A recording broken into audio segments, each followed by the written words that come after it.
I never planned to keep my success a secret. Growing up in a small fishing village in Thailand, I learned the value of hard work from my parents, who ran a modest seaside restaurant. But life had other plans, and those plans would lead to one of the most dramatic confrontations of my life. Lina, customer needs you. My mother would call out when I was 12, and I'd rush to help serve fresh seafood to tourists who visited our little piece of paradise. Many of them stayed at the luxury resort on the neighboring island, taking day trips to experience authentic local life. That resort would change my life, but not in the way anyone expected. One day, a guest named Richard Maxwell, a prominent hotel developer, tasted my mother's special tom yum soup. He was so impressed that he began visiting regularly, not just for the food, but to talk business with my parents. Your daughter has a gift for hospitality, he told them, watching me effortlessly switch between Thai, English, and Mandarin while serving customers. She understands both luxury and authenticity. Let me sponsor her education. My parents were hesitant, but Richard's offer was genuine. He'd lost his own daughter years ago and saw potential in me. With his support, I attended international schools, then Cornell's hotel administration program. By 25, I had an MBA and a vision to transform struggling island resorts into sustainable luxury destinations that benefited local communities. Richard became my mentor and silent partner. Together, we built pristine island holdings with me as the secret CEO. Let them underestimate you, he advised. It's your superpower. Then I met James Chen at an investment conference in Singapore. That's an interesting perspective on sustainable luxury, he said after my presentation, not knowing I was the CEO. Would you like to discuss it over coffee? Coffee led to dinner, dinner led to love, and 6 months later, we were married in a simple ceremony. James was kind, brilliant, and seemed different from his ultra-wealthy Chinese-American family. Then I met his mother, Eleanor Chen. A Thai girl? She said during our first meeting, eyeing me like I was something stuck to her Louboutin heel. James, darling, couldn't you find someone more suitable? James squeezed my hand but said nothing, the first of many silences that would chip away at our marriage. I kept my business success private, maintaining my role as a hospitality consultant while secretly running a billion-dollar company. Richard supported my decision, especially after seeing how Eleanor treated me. Things came to a head during the Chen family's annual vacation. Eleanor chose one of our resort islands in the Maldives, ironically, one I'd acquired last year. The presidential villa for us, Eleanor announced at check-in, and the basic beach cottage for James and her. She didn't even say my name. The staff, who knew exactly who I was but were under strict instructions to maintain my privacy, kept their professional smiles. Mother, James protested weakly, we can afford the villa. Nonsense. Eleanor cut him off. You need to save money now that you're supporting certain people. She glanced at me meaningfully. I bit my tongue and accepted the cottage. The staff secretly upgraded us to a water villa, but Eleanor's behavior only worsened. At dinner, she seated me at the far end of the table. During activities, she forgot to include me. Every interaction was laced with subtle digs about my background. It must be so different from your little village, she'd say sweetly. Do they even have electricity there? James would flush with embarrassment but say nothing. The breaking point came during an island-hopping excursion.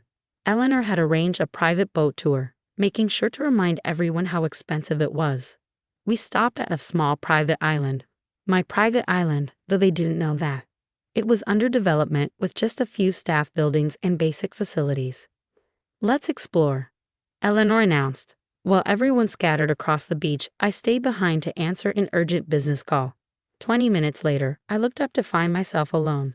The boat was gone. My phone rang. It was James. Lina, he sounded panicked. Mother said you wanted to stay on the island for some authentic village experience and told the boat to leave. I tried to stop them, but what, James? I asked quietly. Mother said you'd insulted her earlier, that you needed to learn a lesson. I heard Eleanor's voice in the background. A few hours in her natural habitat will do her good. Maybe she'll finally understand she doesn't belong in our world. James's voice came back, weak and apologetic. The boat will come back before dark. Mother insists. I hung up, looking around at my natural habitat, the island I'd bought for $45 million last year. I couldn't help but laugh. Then I pulled out my satellite phone. Mr. Patel, this is Lina. Initiate Protocol Alpha on Paradise Island immediately. And please ask Richard to make some calls. It's time. Within minutes, hidden security teams emerged from the staff buildings. The island's hidden infrastructure hummed to life, and surveillance drones took flight. Ma'am, my head of security approached. Your helicopter will be here in 20 minutes. Shall we prepare the main villa? Yes, I said, a small smile playing on my lips. And contact resort security. When that boat returns, I want every person on it detained for trespassing on private property. Even your husband, ma'am. I thought about James's weak protests, his years of silence. Especially my husband. As the sun began to set over my little island, I watched the security monitors as Eleanor's boat approached. Time to show them exactly what kind of world I belonged in. And this time, I wouldn't be the one learning a lesson. The security feed showed Eleanor's boat approaching the island's private dock. Through the high-resolution cameras, I could see her smug smile as she prepared to rescue me after my lesson. Ma'am, my head of security, Kane, reported. They're about to dock. How would you like to proceed? I smoothed down my simple sundress, the one Eleanor had earlier called quaint village wear, and smiled. Let's give them the welcome they deserve. As the boat docked, armed security teams emerged from hidden positions. Eleanor's smile vanished as guards surrounded the vessel. What is the meaning of this? She demanded. Do you know who I am? Yes, ma'am, Kane replied coldly. You're trespassing on private property. Everyone off the boat. Now. James tried to intervene. There must be some mistake. My wife is on this island. Your wife, Kane said, is waiting for you at the main villa. Main villa? Eleanor scoffed. This is an undeveloped island. There's nothing here but... Her voice trailed off as the camouflage panels covering the hillside began to retract, revealing a stunning modern compound built into the landscape. This way, Kane directed, leaving them no choice but to follow. They were led up a winding path to the villa's grand entrance, where I waited in the open-air lobby. Richard stood beside me, a protective hand on my shoulder. Welcome to Paradise Island, I said calmly. My island. The silence was deafening. Eleanor recovered first. What nonsense is this? James, your wife has lost her mind. Actually, Richard stepped forward. Lina is telling the truth. As CEO of Pristine Island Holdings, she owns not just this island, but the resort you're staying at, and 12 others across Asia. CEO? James whispered. But, you said you were a consultant. And you believe that, I replied, because it fit your family's narrative about me, the simple village girl who married above her station. Eleanor's face had turned an interesting shade of purple. This is impossible. That company is worth billions. 4.8 billion to be exact, Richard supplied helpfully. Lina built it from the ground up. I should know. I've been her mentor and partner since she was 12. James took a step toward me. Lina, I don't understand. Why didn't you tell me? Would it have mattered? I asked quietly. Would it have made you stand up to your mother when she humiliated me? When she seated me at the servants' table? When she abandoned me on this island? I had tried to. No, I cut him off. You didn't try, he watched, just like you've been watching for 2 years. Eleanor suddenly switched tactics, her voice honey-sweet. Lina, darling, this was all a misunderstanding. We were coming right back for you. After teaching me my place, I raised an eyebrow. Let me show you something. I gestured to a large screen where security footage played, Eleanor instructing the boat captain to leave, laughing about leaving me in my natural habitat, making cruel jokes about the village girl finally learning her lesson. Congratulations, Eleanor, I said softly. Lesson learned. What? What are you going to do? She stammered. Well, first, you're all banned from every Pristine Holdings property worldwide. That's 36 luxury resorts you'll never set foot in again. Eleanor gasped. They were her favorite vacation spots. Second, I'm filing charges for endangerment and criminal trespassing. Abandoning someone on what you thought was an undeveloped island? That's a serious offense. You wouldn't dare, she sputtered. The scandal would destroy the Chen family's social standing. I finished. Yes, it would. Funny how karma works. James finally found his voice. Lina, please, we can work this out. Now that I know about your success. That's exactly the problem, I interrupted. My worth shouldn't be measured by my bank account. A real husband would have defended his wife regardless of her status. Richard cleared his throat. The papers have been prepared, Lina. Your choice. I nodded. James, you'll be receiving divorce papers tomorrow. Don't worry. I don't want any of the Chin family money. I have plenty of my own. Divorce? Eleanor shrieked. You ungrateful. Careful, Richard warned. Everything you say is being recorded. Haven't you embarrassed your family enough? Security began escorting them out. Eleanor's designer heels sank into the sand as she stumbled along, a far cry from her earlier confident strut.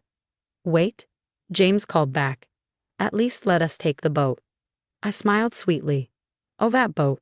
I bought it an hour ago. You'll have to take the public ferry, assuming you can afford the ticket. Later that evening, I stood on my villa's balcony, watching the sunset paint the ocean gold. Richard joined me, 2 glasses of champagne in hand.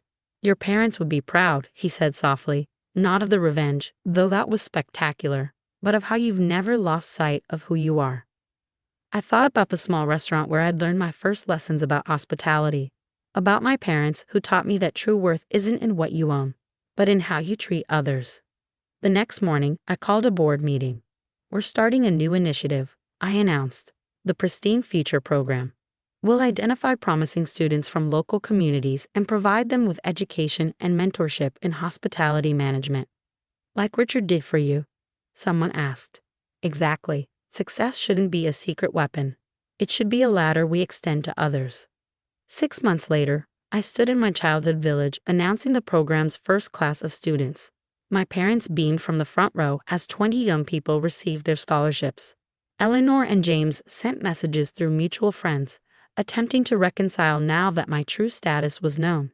I donated their favorite presidential villa to a children's charity instead of responding. The island where Eleanor abandoned me? It's now the Pristine Academy, training the next generation of hospitality leaders from across Asia. Students learn in the same villa where I revealed my truth, their dreams nurtured by the same ocean breeze that carried away my past. Sometimes I teach classes there, sharing not just business knowledge but life lessons. Your worth isn't in your wealth. Your power isn't in your position. Your strength isn't in your status. It's all in how you rise when others try to sink you. As for Eleanor, last I heard, she was blacklisted from every major luxury resort in Asia. Apparently, most high-end hospitality groups don't appreciate clients who abandon people on islands. Karma, as they say, has a reservation system all its own. And mine? It's fully booked with something far more valuable than revenge. The chance to transform natural habitats into nurturing havens for the next generation of dreamers. Because sometimes the best way to prove them wrong isn't to show them your power. It's to show others